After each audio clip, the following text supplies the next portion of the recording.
population increases when life is not when life is hard and difficult. So when you live in India, you're going to have 5, 6, 7 kids because each kid could barely scrape out a living on their own. Right. But if you can have 7 of them scrape out and they just give you a little piece of theirs, then you can survive. So it's called Social Security. And when we have a country, like when the United States was in a much better economic situation, the concept of Social Security, what happened to the population? They stopped reproducing because the population will tend to stay stable when the security of life is made available. Right. So it's like there they are trying to say, stop having children, use condoms, and all this stuff. Like if you're going to stop sex, the answer is no.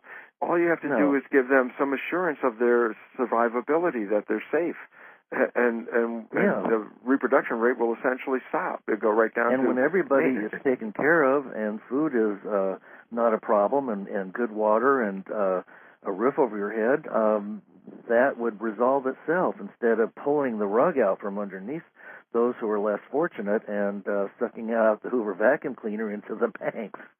Yeah, well, that's the old story, isn't it, Lance? That's very old, and it's coming to a crescendo, and so it's funny because I sit here looking at this, with the excitement of wow, it's falling apart, and the reason why I'm excited about it is because I know we cannot build the more sustainable structure on the foundations of the world we have today, which is a Darwinian competitive world that says you got to beat the other person or they're going to kill you. It's like that's a belief system, So look at the world fighting and doing all this. Exactly, and that's an outdated or old paradigm that isn't working, obviously, and it needs to collapse, as you said, for something new to come up like the phoenix out of the ashes. Now, another thing that you might know more about, obviously, than I do, is that everything is interconnected at the quantum level. So what we do to each other, whether it's here to there or, within our own families, affects everything, doesn't it? This is the new biology and the new physics coming together. Because the old physics, the ones that most of us learned in school, was a Newtonian physics based on a physical, mechanical, machine-like universe with parts and pieces. And I could talk about this part and not talk about that part, like they're totally two separate things. And yet, quantum physics says that's an illusion because the physical part is actually energy itself. It's just a funny form of energy. It's a focused energy. And so what you see as matter is actually energy, but as energy, it's also connected via the energy waves to everything else in what is called the field, which is the invisible forces that quantum physics emphasizes as the shaper of our physical reality. And you go, well, okay, wait, what does that mean? I go, the old belief Newtonian physics said the universe is made out of little atoms, which are like billiard balls that bang into each other and move around and create life and all that stuff.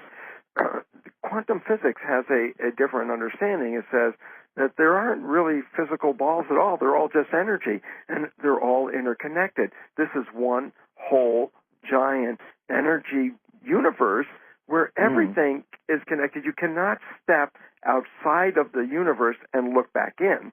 And if you can't do that, that means you are part of it.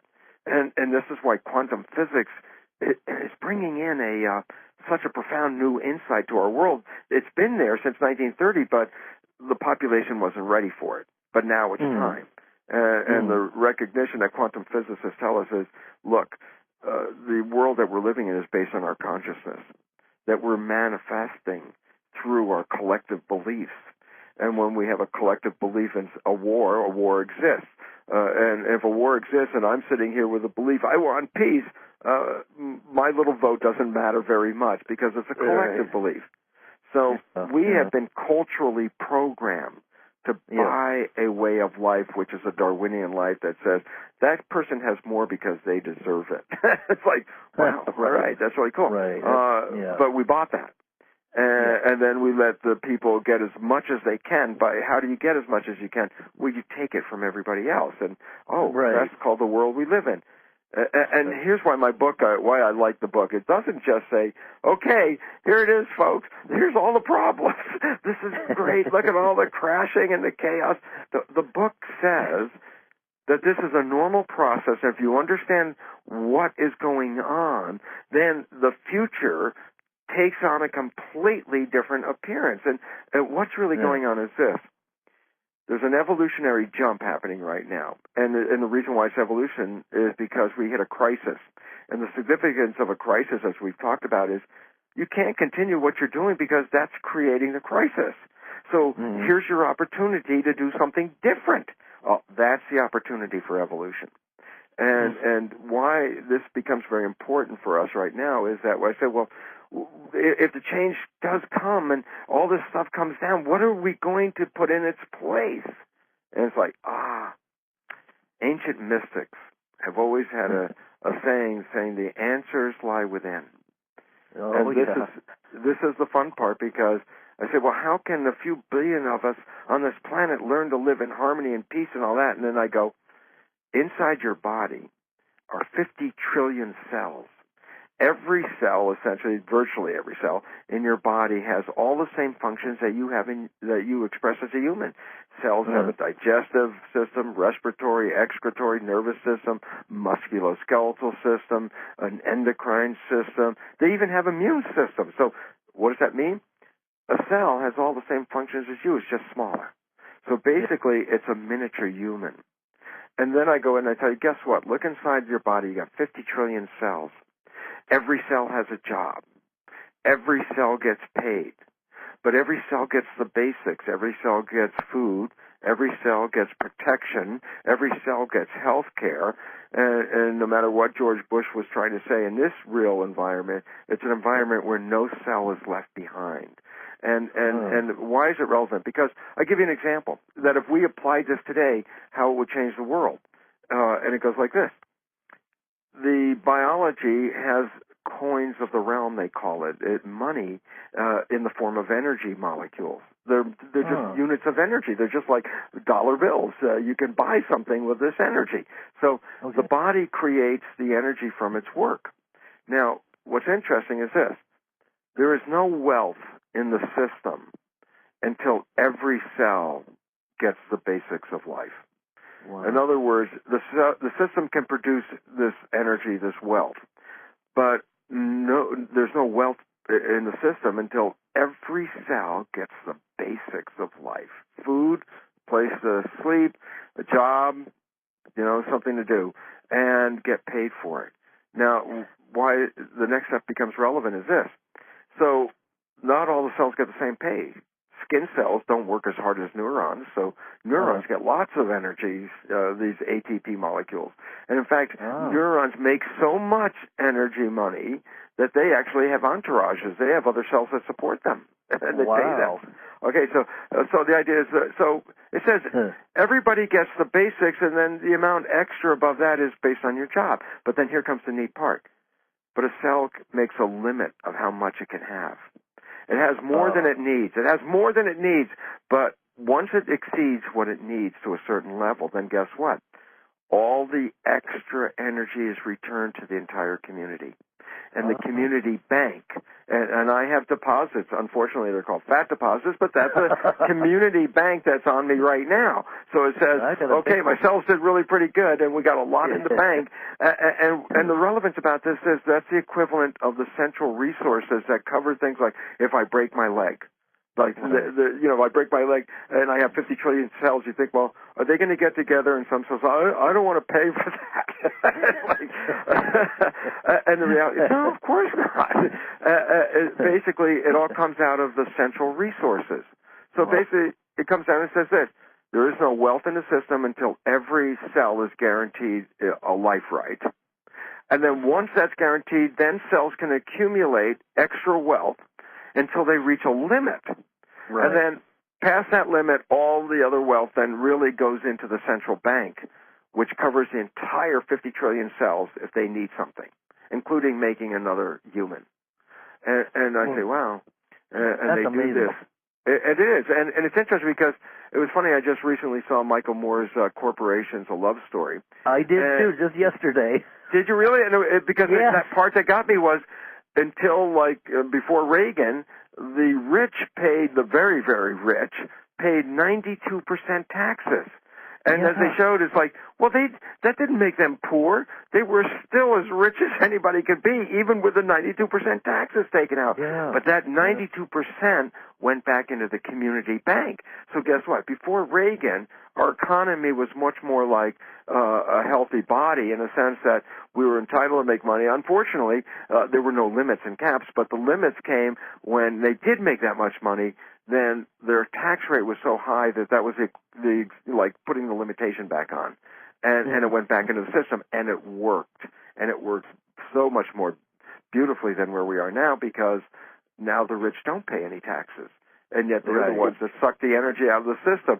So a single individual can have like $60 billion, and then there's like 1 billion people out there with $60, for their whole life. So basically it says, wow. That doesn't happen in the body. The cells are in a community, and we have lost community, and that's what the evolution is going to thrust upon us to get through this time that's coming. The first stages are build the communities back up. That is so beautifully said, because we have the model. According to what you're saying, we have the template right inside us that's working and has always worked. And, the Native Americans have talked about this since the beginning of time, about returning to the earth and the energy of the mother and the father. And so absolutely. Then they were dead right on the science, because we actually did come from Father Sky and Mother Earth. And the way it works out is like, it sounds like mythology, but I go, no. Before there was life on this planet, the chemistry was called inorganic chemistry. The chemistry of rocks and dirt and minerals and things like that, Inorganic, not living. Where did the life come from? Something called organic chemistry. I said, yeah, but where did that come from? That's the result of sunlight, the energy of sunlight being fused into inorganic chemistry, and that enlightened chemistry is called organic chemistry. And so what does it represent? It's the building blocks of life, and but what does it represent? Mother Earth, and the light is from Father Sky. Wow. Like, wow, they were right. They knew it, baby. and they were happy. Well, that's the whole idea. That's why they founded the United States. The United States was founded because this period back in the early 1700s, called the Age of Enlightenment, spoke of a world where there was harmony and beauty, a utopia where a person could make the best of their lives because nobody would be repressing them. They would go out and it was in the period of Enlightenment. This philosophy came from Rousseau, a French philosopher, Jean-Jacques Rousseau, and then everybody says, wow, that was such a beautiful vision. Where did Rousseau find that vision? And here's the fun part. Rousseau's philosophy of enlightenment was built on the Native American culture. Oh, really? I didn't. Absolutely. He talked about what was called the noble savage, and he was talking about these people who lived the fullest of lives on the land in the garden, and it was so inspiring that it sent the Europeans to go to the United States, create a United States based on the Indian principles, because there was already a United States when the white people got here, but it was the Iroquois nation. It was about 6 different Indian tribes who had for 500 years created a nation of states where each tribe was a state, and how they lived in harmony for that 500 years till the white people got there to emulate them. But we built a constitution on the principles of the Indian nation, and then we killed the Indians. So the dream went bad. We slaughtered the buffalo. We killed everything because we brought European sensibilities into a more pure world of the Native Americans. Well, that's the old story, isn't it? The Mayans, the Incas, who knows how many indigenous cultures have been almost wiped out from the desire to acquire what they have. Exactly, and then and then take that, drive it using that Western white European mentality of it's rightfully mine because I stole it from you, and that's it. Right. Ownership is 9/10 of the law, and the one who dies with the most toys, etc. There you've just defined the world that we're living in right now. And it's a horror show. and it's going extinct, and yet it says, but we are doing this. Nature is pushing this, and most importantly for young people, which I call the young people because now I'm old, but it starts with the alphabet generations, Generation X, Y, Z, whatever. Oh, right. These generations have always had a problem because they find they can't get into the structure very easily. They go to college, they do all the right things, there's no jobs, there's 4 or 5 of them sharing an apartment, trying to get by. And they're very, very upset psychologically because of their being not able to get into the system. And yet they don't realize they play one of the most important roles in the evolution that's happening right now for a very simple reason. You can't change the structure if everybody is holding on to the structure. Right. And yet, now we have this massive population, probably half the population, that is not part of the structure. And the relevance is that allows for the structure to crash and the creation of something new. So there's a lot of interesting responsibility and power for these young people who presently find themselves disempowered and seemingly disenfranchised. It's like, well, don't blink your eyes because it's going to be such a radical turnaround coming right now. It does feel that way, and as we head closer to 2010, it seems that everything is accelerating like on a merry-go-round, and if you're not careful, you'll get thrown off if you're at the edges. Yeah, it's time for being aware. It's time for starting to be more conscious, because here's the interesting thing about the evolution. It's not the evolution of the human being. The human body has already evolved. That's what it is, okay? The evolution that's in front of us is the community of human beings. It's called humanity. And we're repeating an evolutionary pattern where individual units assemble into more complex units, which then become an individual unit and assemble with other more complex units. So the human beings are now totally recognizing that the evolution that's in front of us is to realize that each human is a cell in the body of something called humanity. It's our coming together and forming that humanity that is our opportunity, because look at it this way. 50 trillion individual cells came together to form a community called the human body. And now the human body is the single entity, but the next level of evolution is to take the new single entities, each human, and make them part of a giant superorganism, and that's what biologists describe it as, called humanity. So our evolution is not individual. Our evolution is a collective evolution. And what we look at as the evolving thing called humanity, which is by definition an animal because we're not plants. So this large superorganism animal is trying to evolve, but guess what's happening at this moment? It, like most people that are sick on this planet, is suffering from autoimmune disease. Oh, yeah. Autoimmune disease is self-destruction, where the cells tear apart each other. And it's like, yes, and civilization at this moment is facing autoimmune disease because we are killing each other rather than supporting the whole life community of humans as one body. We're like one nation, which represents like an organ attacking another organ. So it's like the liver cells going into the pancreas and try to capture the Isles of Langerhans.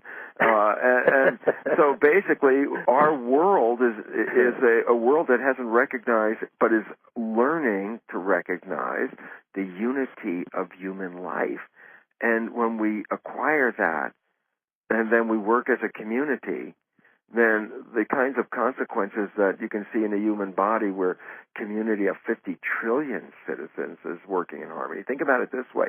When a human body is blissed out, 50 trillion individual sentient cells are each blissed out. So it says, my God, 50 trillion cells can be blissed out, and here we can't get 7 billion people, to stop killing each other. This is the transition that we are going to be experiencing if we succeed. Yeah, that makes so much sense to me. And do you feel that part of that evolutionary process includes the Earth as well? That some kind of interconnection with all the cosmos around us? Absolutely, because quantum physics tells us of the entanglement of everything, number one. Astrology, which, the government would love to say that's a bunch of, woo-woo craziness. Oh, yeah. Of course, every leader of every country has a personal astrologer, and they've always been that way. Astrology works very well to see masses, what happens in masses of people. And the significance is, yes, because we evolved in these energy fields that come from the sun, and the energy, like the sun is a broadcasting device, okay? So we can put up radio telescopes and hear the sound of the sun coming to us, right? Well, the cells hear the same thing. So basically, we're getting our information from the sun, and the planets are like magnets that change the focus, and as they change the focus, the information changes. So this is where our biology is responding to the fluctuations in these fields. So there's a big thing about astrology, and you want to then know, well, then the big astrology is 2012. That's the super overall overriding astrology, because the most astrology we talk about is just within our own solar system, with the conventional planets, Jupiter, Saturn, Mars, Earth, etc. And yet, the solar system is part of a larger complex called the Milky Way, a galaxy. So as much as a planet is affected within a solar system is affected by all the other galaxies in the solar system. And so 2012 is a point where the solar system that we're in has been traveling below the equator of the Milky Way, which is like a flat disk.